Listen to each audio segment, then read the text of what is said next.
120 for 2. It was looking okay for getting up to a par total. Can you explain what went wrong from that? Yeah, I thought, we probably every partnership we had struggled to take, I suppose, initiative to the Pakistan bowlers. I thought they bowled really well. They adjusted to conditions extremely well, and the wicket was obviously slow and low and hard to get away to start with. Every partnership we had started behind the rate, which put us under the pump a little bit, and none of our batsmen seemed to get away. You feel like you were trying to do the right thing, but it just didn't happen? It wasn't sort of wrong tactics or anything? I felt as if we were always trying to take a positive option against them, but obviously given the conditions it didn't allow us to do that. Ben Stokes 60 balls and no fours kind of tells its own tale, doesn't it? I think it does. I think Joe Root in a similar vein. He's normally timing the ball even when he's in a defensive mindset. The fact that he was quite sluggish at the start, I was as well, and given I've been in reasonable form of late, I thought it was quite tough. Yeah. You touched on conditions there. What did you make of them? Do you feel as though they kind of played into Pakistan's hands a little bit? I don't think there was any home advantage, if that's what you're asking. We knew that we were going to play on a used wicket at some stage in this tournament, and certainly we found out the other day that today was going to be on a used wicket. And having watched the game against Sri Lanka, we actually didn't think it was that bad. But certainly today it was coming from Edgbaston. It was obviously a big jump in pace and bounce, and too much of an ask for us to adjust to, really.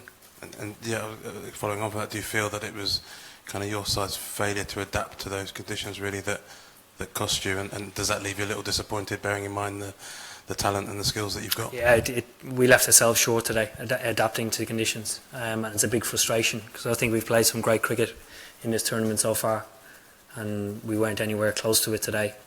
And fair credit to Pakistan, they played brilliantly. You were unbeaten in the tournament. What do you think? This was a pressure match, or you were overconfident? Your team was overconfident? Certainly not overconfident. We played against some really good sides recently, and we've managed to beat them. And certainly that hasn't gone to our heads at all. I think coming into today's game, knowing that we were going to play on a used wicket, potentially brought Pakistan's game closer to their home. So it was a big challenge and one that was too far for us. Yes, what is the turning point of this match? Sorry, say that again? What is the turning point of this match? The turning point? I don't think there was any significant turning point. I thought it was pretty dull, pretty dull. Yes, sir. Yeah. Pakistan didn't seem to struggle in the same way on the pitch. Did it get easier, or is there some other explanation? I think the explanation is they played 2 days ago on it. Tom, then Paul. Owen, over here. Hiya. Sorry. 4 years ago you played the final against India in conditions that didn't suit you. The same's happened again today.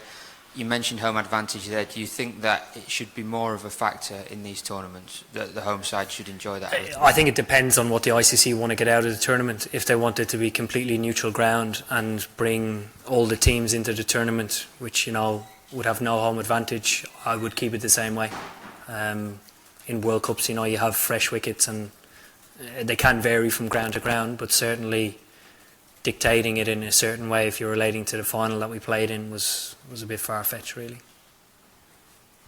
We'll take 2 more. Paul? Owen, was it explained to you why it had to be a used wicket? There's eight wickets on that square, apparently. As I know it, every ground gets 3 pitches allocated to them. They're told to prepare 3 grounds, and depending on how the grounds come back from the first 3 games that they play, determine which pitches they use, but they're not allowed to prepare others. Chris?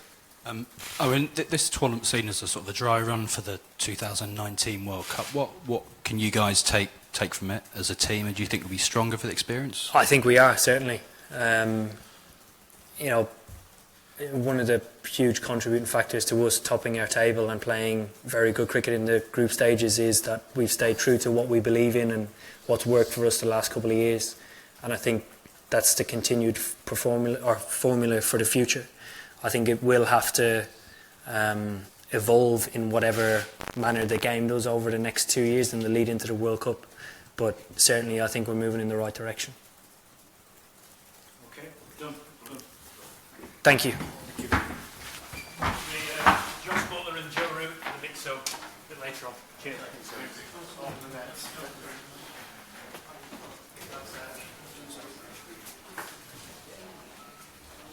Guys, lots of your attention. The mix zone is moved. It's downstairs today. Straight down to the end. It's building. Okay.